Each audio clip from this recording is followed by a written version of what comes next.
Hello, അനന്യാസ് ഫാമിലിയിലേക്ക് എല്ലാവർക്കും സ്വാഗതം. അപ്പോൾ ഇന്ന് നമുക്കൊരു മാഗി, സിമ്പിളായിട്ട് മാഗി എല്ലാവരും ഉണ്ടാക്കുന്നതാണ് എങ്കിൽ കൂടിയിട്ടും ഞാൻ ഉണ്ടാക്കുന്ന ഒരു രീതി പറഞ്ഞു തരാമെന്ന് വിചാരിച്ചു കേട്ടോ. അപ്പം മാഗിയാണ് കുട്ടികൾക്ക് വൈകുന്നേരം ഇപ്പോൾ വിശപ്പിൻ്റെ വിളി വന്നു. അപ്പോൾ പിന്നെ വൈകുന്നേരം ആയാൽ നമുക്ക് എന്തെങ്കിലും വേണം കേട്ടോ.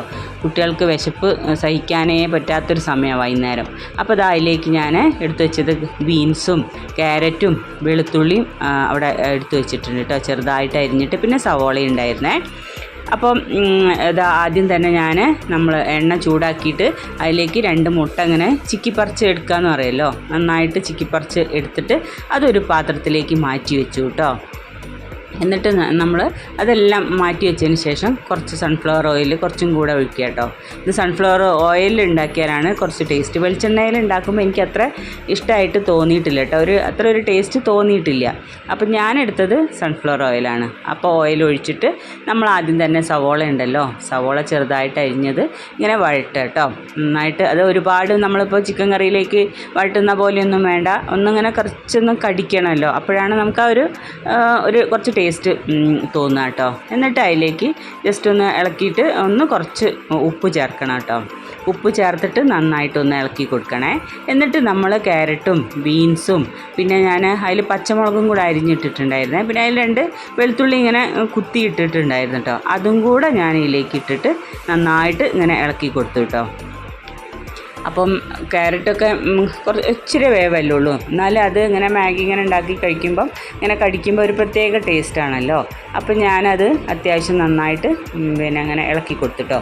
അപ്പോഴേക്കും ഇതാ ഇപ്പുറത്ത് ഞാനൊരു പാക്കറ്റ് പറഞ്ഞാൽ ഒരു 6 എണ്ണമൊക്കെ ഉള്ള പാക്കാണ് തോന്നുന്നത്. അപ്പോൾ ഒരു 6 എണ്ണം അതിലുണ്ട്. അപ്പോൾ ആ പാക്കറ്റ് പൊട്ടിച്ച് മസാലയെല്ലാം പൊട്ടിച്ചിട്ട് ഞാൻ വേറൊരു പാത്രത്തിലേക്ക് ആക്കി വെച്ചിട്ടുണ്ടായിരുന്നു കേട്ടോ. അപ്പോഴേക്കും നമ്മളുടെ ഈ ബീൻസും ക്യാരറ്റും ഒക്കെ ഇങ്ങനെ അടച്ചു വെച്ച് ഇങ്ങനെ വേവിച്ചതാട്ടോ. ഇപ്പോൾ ഏകദേശം വെന്ത് വന്നിട്ടുണ്ടായിരുന്നേ. എന്നിട്ട് ഞാൻ അതിലേക്ക് നമ്മളെ ചിക്കി പറിച്ച മുട്ടയും കൂടെ അതിലേക്ക് ചേർത്ത് കൊടുത്തു കേട്ടോ. എന്നിട്ട് ഞാനത് നന്നായിട്ട് ഇങ്ങനെ ഇളക്കി കൊടുത്തിട്ട് ഞാൻ എന്നിട്ട് അത് മാറ്റി വെച്ചു കേട്ടോ. വേറൊരു പാത്രത്തിലേക്ക് ഇങ്ങനെ എല്ലാം എടുത്ത് മാറ്റി വെച്ച്, എന്നിട്ട് ഞാൻ നമ്മുടെ മാഗി ഉണ്ടല്ലോ, ആ മാഗി എടുത്ത് വേവിക്കുക കേട്ടോ. അപ്പം നമ്മൾ എത്രയാണോ പാക്കറ്റുള്ള വെച്ചാൽ അത്രയും പാക്കറ്റ് ഉള്ള ഗ്ലാസ് വെള്ളം കേട്ടോ ഒഴിക്കേണ്ടത്. അപ്പോൾ ഏകദേശം ആ വെള്ളമൊക്കെ നന്നായിട്ട് തിളച്ച് വന്നിട്ടുണ്ട്. എന്നിട്ട് ഞാൻ ആ മാഗിയുടെ പാക്കറ്റ് എല്ലാം ഇതിലേക്ക് ഇട്ട് കൊടുത്തു കേട്ടോ. വെള്ളം നന്നായി തിളച്ചതുകൊണ്ട് പെട്ടെന്ന് വേവുമല്ലോ, പെട്ടെന്ന് റെഡിയാക്കാൻ പറ്റിയൊരു സംഭവം കൂടിയാണ്, കുട്ടിക്ക് ഇഷ്ടമുള്ളൊരു സംഭവം കൂടിയാണ് കേട്ടോ. അപ്പം ഞാനതാ നന്നായിട്ട് ഇങ്ങനെ എല്ലാം ഉടച്ചൊക്കെ കൊടുത്തിട്ടോ മാഗി ഇതെല്ലാം. എന്നിട്ട് ഞാനതാ പാകത്തിന് വെള്ളം വെച്ചാലാണേ നമുക്ക് കറക്റ്റ് ഇതിൽ കിട്ടും കേട്ടോ. എന്നിട്ട് ഞാൻ ഒരു 2 സ്പൂണോളം മുളക് പൊടി ചേർത്തിട്ടുണ്ട് കേട്ടോ. അപ്പോൾ കുറച്ച് എരിവും വേണമെന്നുള്ളതുകൊണ്ട് കുറച്ച് മുളക് പൊടി ചേർത്തിട്ടുണ്ട് കേട്ടോ. എന്നിട്ട് നന്നായിട്ട് ഇങ്ങനെ ഇളക്കി കൊടുക്കണേ. ഇളക്കി കൊടുത്ത് ഏകദേശം ആ വെള്ളമൊക്കെ ഇങ്ങനെ വറ്റുമ്പോൾ നമ്മുടെ ഈ എടുത്ത് വെച്ച ബീൻസും ക്യാരറ്റും മുട്ട ചിക്കി പറിച്ചതൊക്കെ കൂടെ ഉണ്ടല്ലോ, ആ ഒരു മിക്സ് അതിലേക്ക് ഇട്ട് കൊടുക്കുക കേട്ടോ. എന്നിട്ടിത് നന്നായിട്ട് മിക്സ് ചെയ്തെടുക്കണം കേട്ടോ.